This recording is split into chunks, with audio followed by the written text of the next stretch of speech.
On today's episode of Gearbox, we're going to celebrate St. Paddy's by doing a quick mic shootout and find out what we would use on a Bodhrán, the Irish drum. Then we're going to find out a little bit more about Josh Jernigan, the Bodhrán player and percussionist for the Nashville-based Irish-Americana-Folk group Wendell. We're performing at our studios live in real time on Friday, March 12th at 7 p.m. Central.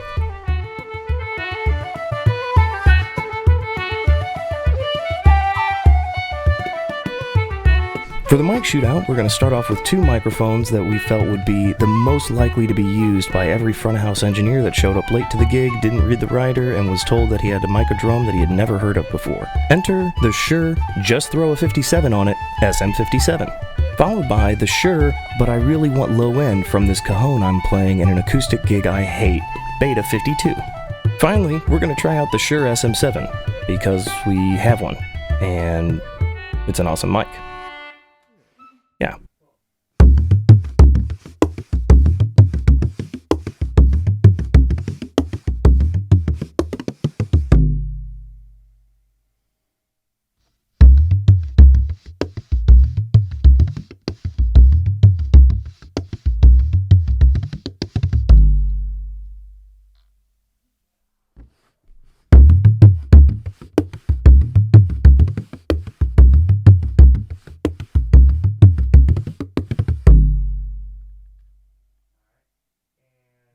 Hey guys, welcome to Tuneden Live. I'm Ryan Fowler, and we've got a special guest today, Mr. Josh Jernigan from the band Wendell, and he's a percussion monster that's going to be talking to us about some Irish instrumentation and Irish percussion that he uses, which is, of course, right in time with St. Paddy's coming up. So Josh, we've got a show coming up on March 12th with you and your band Wendell, where you're going to be playing various percussion things, but we've got one main percussion instrument. You want to talk about that? Yeah, mainly the Bodhrán. That's my main instrument for the band, really. All the other things are just kind of like if you're a guitar player with all your pedals, you know. Yeah. So they're kind of my effects, if you will. Gotcha. But yeah. Gotcha. This is the main Irish instrument that I play.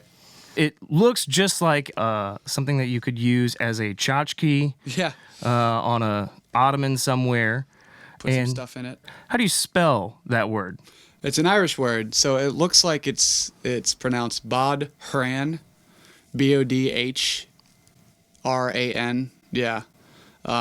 Without getting into the linguistics of it all, but yeah, Bodhrán is how it's pronounced. But yeah, Bodhrán is what it looks like in Irish. Which is actually Gaelic for tchotchke on your ottoman. Yeah, right. Yeah. Or just drum. I don't know. Yeah, but So when did you start getting into playing Bodhrán then? Officially, like 2017. Honestly, I mean, been a kit player since I was a kid. My dad plays drum set, and I've always been interested in Irish music and just never had the outlet. You know, all I could find was like Dropkick Murphys and Gaelic Storm, but and didn't know about tunes, didn't know about the traditional music world that exists, and I just.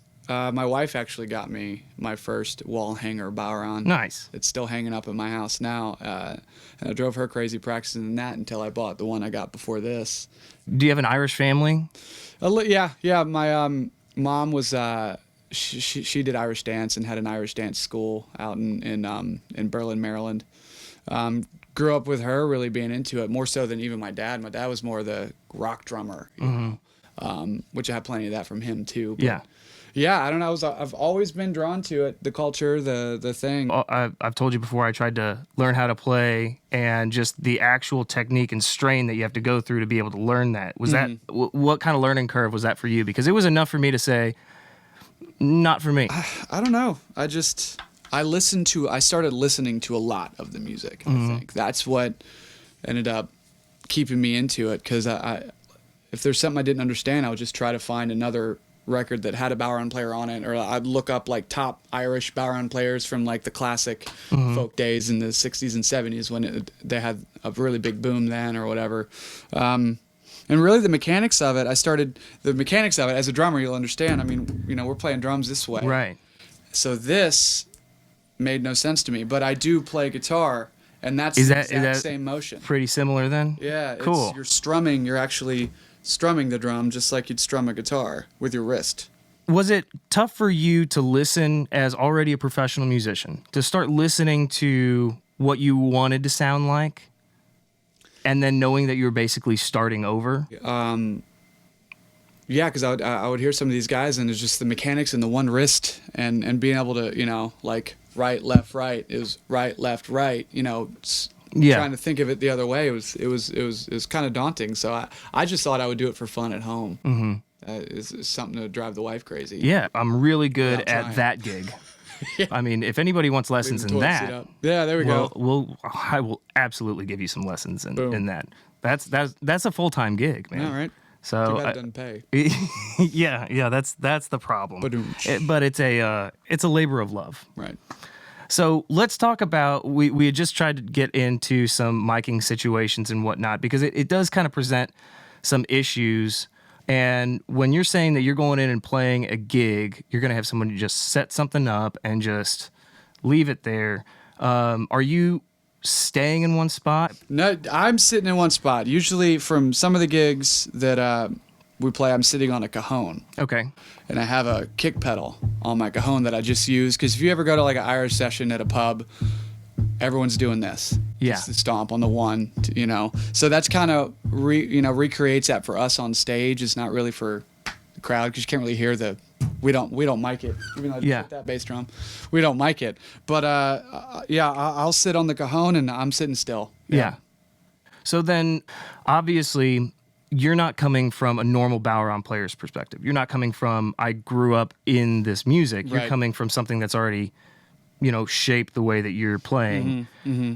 And is that something to do with like what other kind of toys you're bringing in as far as the percussion stuff, or is that just you're used to being able to kind of play a lot with a little bag and just have to kind of make do with whatever you're bringing? I think it's a mix of both. I really fell into this group out of Ireland called Kila, mm-hmm. Kila, and their percussionist, he's a wizard.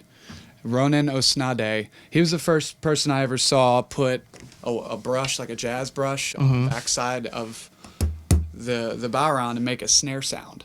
Cool. And to use the clave on the inside to click this. That's why I leave that there.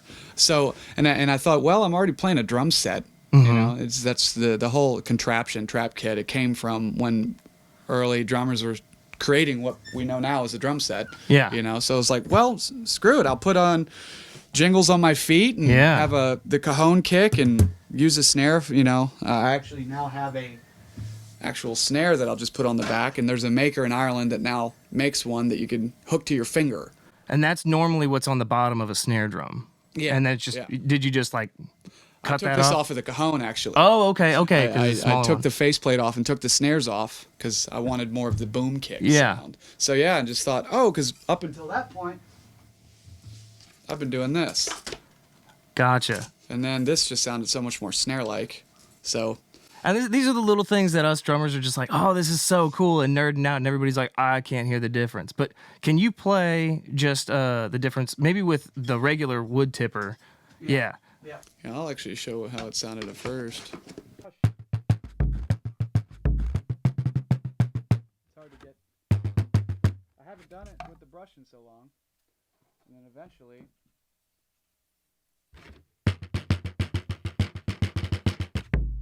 It's really cool that you're bringing in all these different toys and everything, and just a new approach, I'm sure, to the instrument and the type of music that you're playing. When you get into a situation where you are going to play just traditional Irish stuff, is there ever a time when people are like, you don't really do that? You're not really supposed to bring those elements in there? Are people like purists about it? Oh, yeah, definitely. Even just certain styles of tunes I'll sit out on if I know that Bodhrán wouldn't, because a Bodhrán, when it comes to Irish music, a Bodhrán and anything that you strum is that's accompaniment. That's just to support the melody players. It's all about the diddly diddly diddlies that you're hearing. That's what Irish music fans are into. They want to hear that. So as long as it's supporting the melody and it's not walking on it, then yeah, I mean, you can do whatever you want at that point. But like if it's a what's it called, a polka, I'll hold out on those because they're already so rhythmic in the melody that I just sound like just flopping all over the place. Yeah. So I'll sit out. Or like if someone played an air and a Bodhrán player started trying to play along and doing rolls with him and stuff, I'd get looks. And air is like a slow, beautiful, kind of lamenting almost. Is it a ballad? Is it in time? Yeah. But it's like a solo. Gotcha. You hear the pipes doing it by themselves. Yeah. Or something. I think that kind of traverses different genres because the best players aren't the players that can play all the notes. The best players are the ones that know when to shut up. Yeah, know when to sit out for sure. Yeah. And I won't throw a snare on if we're just playing traditional music or do the clave backsticking stuff. I'll keep it just with one of the tippers and stick with melody. Well, that's awesome, man. I really appreciate you coming out. I think this was great that we were able to, play something, and check out how we could mic a situation like that and give some people that were watching some information about your band, Wendell, which is going to be playing here at Tuneden Live Friday, March 12th at 7 p.m. Central Time. So make sure you guys tune into that and see Josh and the rest of the gang play some of you guys have originals and your own arrangements, and everybody's kind of coming from different backgrounds, so it's kind of like... Yeah, just Irish-American-Folk is kind of what, like an Irish-Americana, or however you want to put it.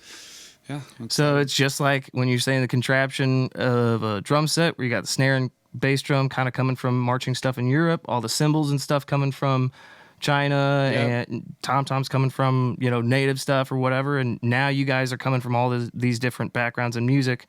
But the thing that's holding you together is this old Irish music that's still kind of a language in itself today. Yep. Oh, that's beautiful. Yep. That's poetry. We should end. We have to end there. We have to end right there. Unless you have something really profound to say. And this is it right now. Nope. Perfect. Awesome. So make sure to tune in on Friday, March 12th at 7 p.m. Central. You'll be able to see Josh and the rest of the gang play all those Irish-Americana tunes. And if you tune in, remember that no matter where you're watching from, when you're watching Tuned In Live, you're with the band. See you guys later.